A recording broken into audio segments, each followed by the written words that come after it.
Alright, so today we're making an upgrade to the local boxing gym. At the local boxing gym, the Speedbag is mounted on the most rickety, shaky, force-absorbing, rattling piece of junk mount and board, like most speed bags in general.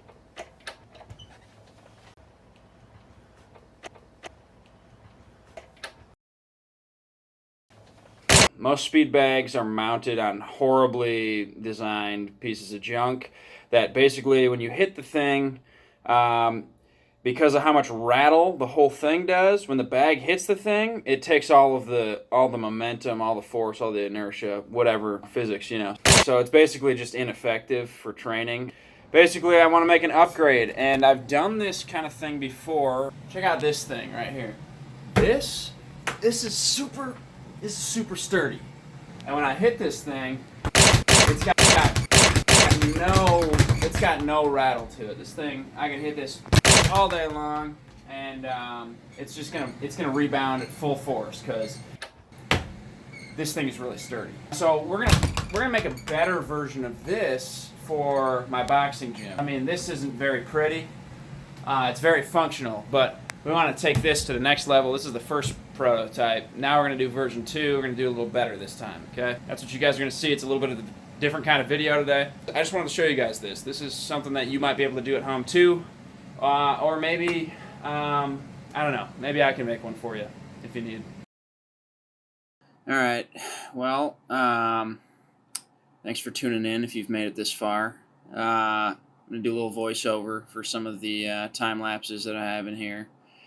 And what you're seeing now is me just lining up a piece of wood that I got at Home Depot, the nice looking one, with a piece of wood that I got out of the dumpster, like most of the wood that you see behind me.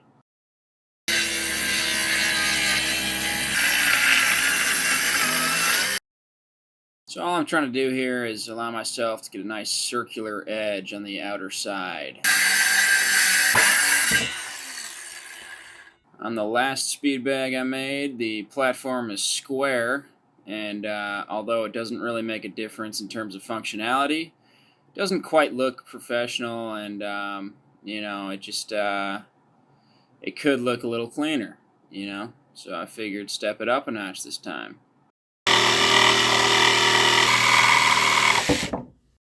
So you see me using the jigsaw.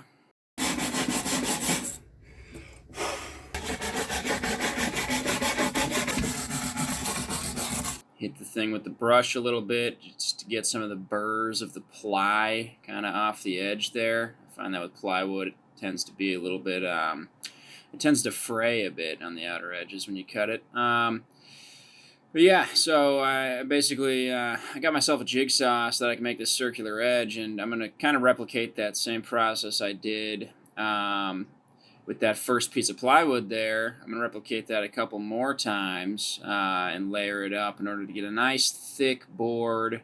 It's going to really keep vibrations to a minimum. You want a heavy platform. You want it to be really solid. And this piece is kind of just a nicer, smoother surface that I can put on the bottom side just so it doesn't tear up the leather on the bag going against bare wood. So this is a little meal I made myself.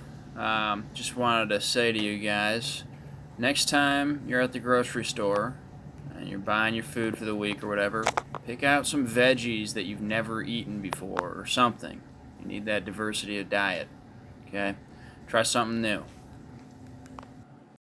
Alright, back out with the time lapses. And when you take wood out of the dumpster, as often as I do, you kind of figure out what you got to do to make it kind of up to par, and part of that is cleaning the wood. So a lot of times there will be concrete or mud or any given random substance that might be unknown. You might have any given thing caked on the wood, and you want to take a nice steel brush or maybe a hose and just blast that shit off of there. That way your wood is a little bit more pretty and it looks less like you got it for free out of someone's trash bin. So here's a little more jigsaw work, and let me just tell you, I like this Ryobi jigsaw, the brushless one. I like it quite a bit, man. I got this thing, and it feels like I just stepped up to a whole new level of build quality, because now I can get a little more creative with the shapes that I'm using. Obviously, circles being a pretty key component to this one. Not something I could have done with just my circular saw. That thing really can only do very mild curves, if anything, and I think that's not advisable even at that, because you're probably putting a little bit of flexion on that blade that you don't want. That's probably not good for it. Probably puts some stress on the motor, and it probably also runs you the risk of breaking the blade and potentially hurting yourself if the thing goes flying apart. So, sometimes it's worth the investment to get a nicer tool, something that's right for the job, And man, this thing was so satisfying, I'll tell you that much. Going around these curves right here, following the exact line that I wanted to. It took a little bit of figuring out to get the technique, turning side to side versus leaning the thing, because at first I was leaning it, and that's not the right idea. So, I just got this stack of wood as lined up as it can possibly get. This is the kind of thing that I will obsess over. So I'm kneeling on it. It's not gonna move. It's not gonna move. It's not gonna move. I'm gonna screw it together now. It's not going to move when I do that.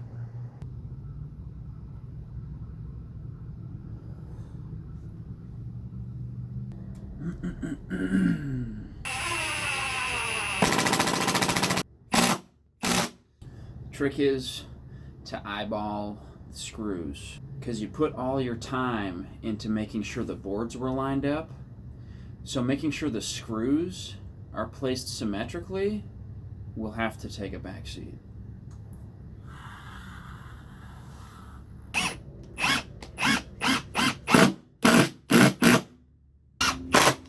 Another tip: screws countersink themselves. It'll be fine. Alright, so she's all bolted together. It's cool. It's solid. It's nice and thick. It's very heavy. Let's go weigh it, actually.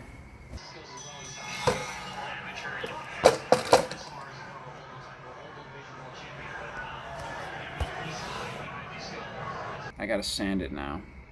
So I'm going to sand it.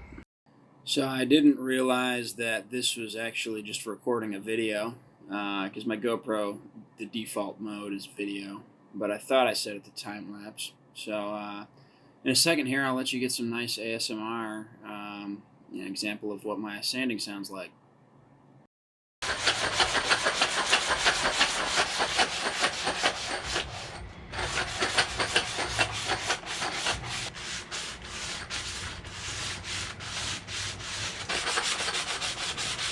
Just to clarify, in that previous clip, I was using a screw box as a sanding block. So, life hack, I guess. That's why you heard that noise, if you heard it. But here, I am placing the mounting pieces that go directly on top of the platform itself. These are kind of what's going to help me bolt it to the wall, and you'll see more of that in the last part of the video when I show me putting it together. And putting it on the wall. But right here you can see kind of what I was talking about with that, being able to cut curves with the circular saw. Essentially what I'm doing here is a bunch of small cuts, and it works all right.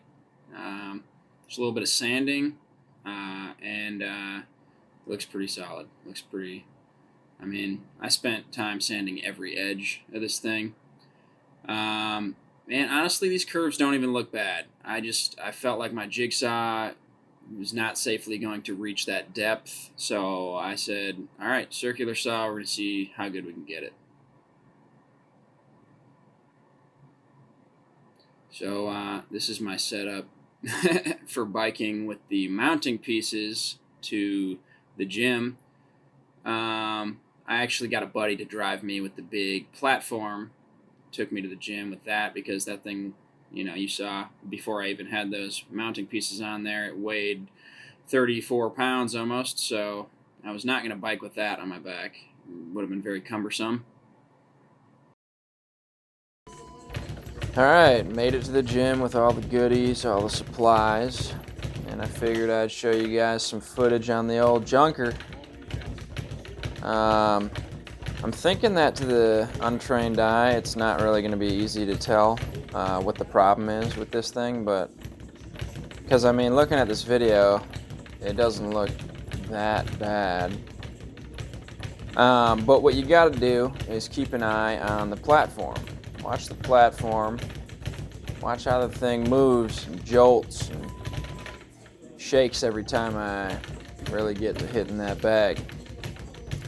And while you're watching that, think about it this way. Alright?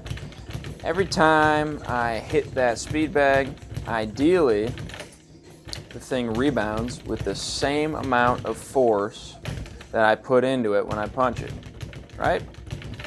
However, when you have a mounting system that allows for some play, a little bit of movement between the attachment points and the platform, basically what happens is when I hit the bag and then the bag hits the wood, the bag puts some of its force into lifting the platform up to the top of the range of that play, lifting the platform up before coming back down at a slower speed with less force. So the bag has to put force towards lifting the weight of the platform because the platform has the option or the ability or the play to be moved like that, right? So I tried to include some footage of me screwing up, just as much as me hitting it like all right. But when I screw up, a lot of the time, that's not just because the platform is shaking and the rhythm might be a little off because the bag rebounds with less speed. A lot of times it's due to a variety of things, like sometimes I'll miss the bag altogether, other times I'll hit it at a bad angle, it won't quite rebound right, and there are a lot of factors that go into it. But when you hit the thing and you feel that play in that system, you know, and it's frustrating, it's not fun. And as you can see, I like to hit the bag hard, and the bag should be able to withstand that. If I'm honest with you, there's no piece of equipment in a boxing gym that someone should have to tell you, don't hit that so hard. That should not be a thing in an MMA or a boxing gym, anything like that. Like, the equipment should be up to the task, right? Like, we're in here training to hit as hard and as fast as we can. So the equipment has got to be able to reciprocate that energy, you know? Watch that platform. See it moving a little bit. It's hard to tell. It doesn't move a lot. Sometimes it does. Depends on, I guess, how hard I'm hitting it, what direction I'm hitting it too, I guess. But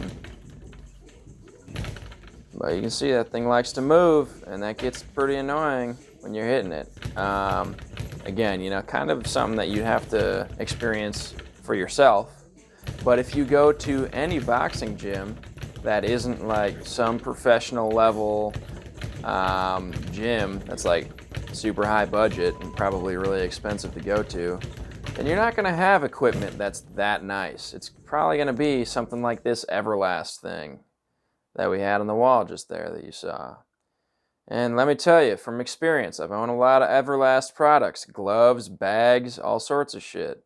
It's not, like really not ever, really up to the task.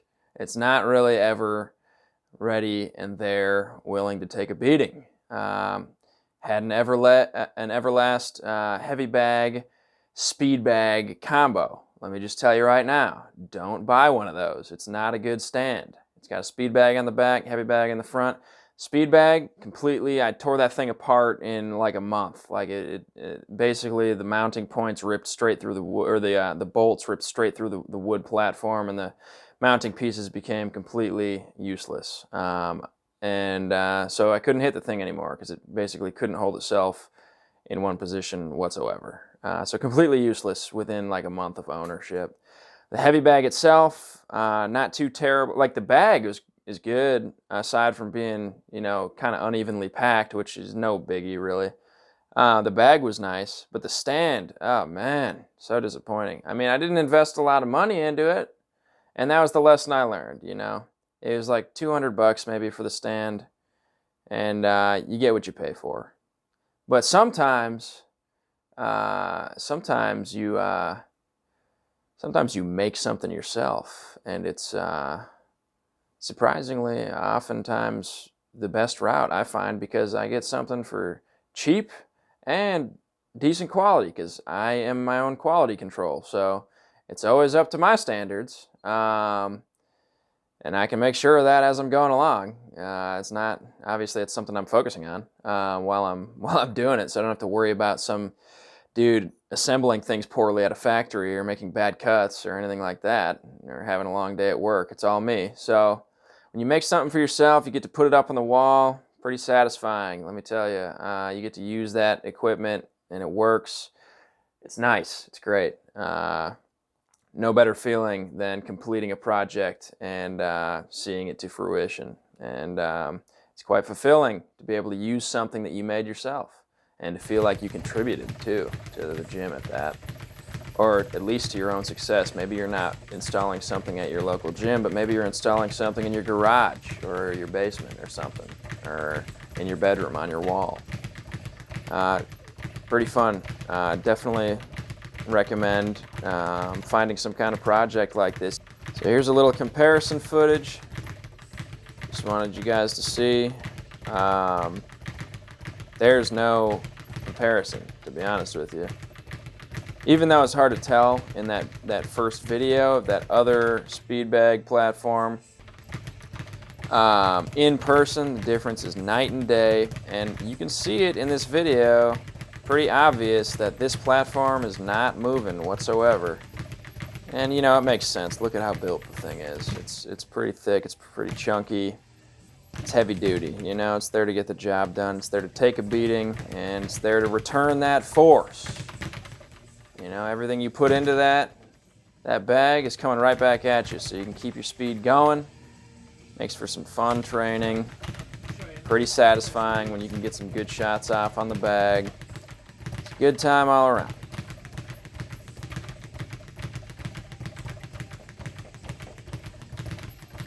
So I just want to say thank you guys if you made it this far in the video. I appreciate you watching. This was a fun video for me to make. It took a while for me to put it out just because between actually making the different pieces and then throwing them up on the wall, there was a decent chunk of time. But let me know if you guys would like to see me building anything else like this. I have other projects in mind for this summer, things that I intend to build, and some of them being training related. So let me know what you guys would like to see. If you enjoyed this video, leave a comment with any suggestions, criticisms, feedback, recommendations. I guess all those words were kind of redundant, but you get the idea. Felt like it was maybe worth mentioning. You can see that the bare wood does not exactly match the theme of the rest of the gym. Do not worry. We'll paint it black. We'll paint the bag and the mount setup black soon. And you'll probably see that in a future video. Maybe not the painting process necessarily, but you'll at least see that it has come to match, hopefully. But yeah, thanks again for watching, you guys. Stay tuned.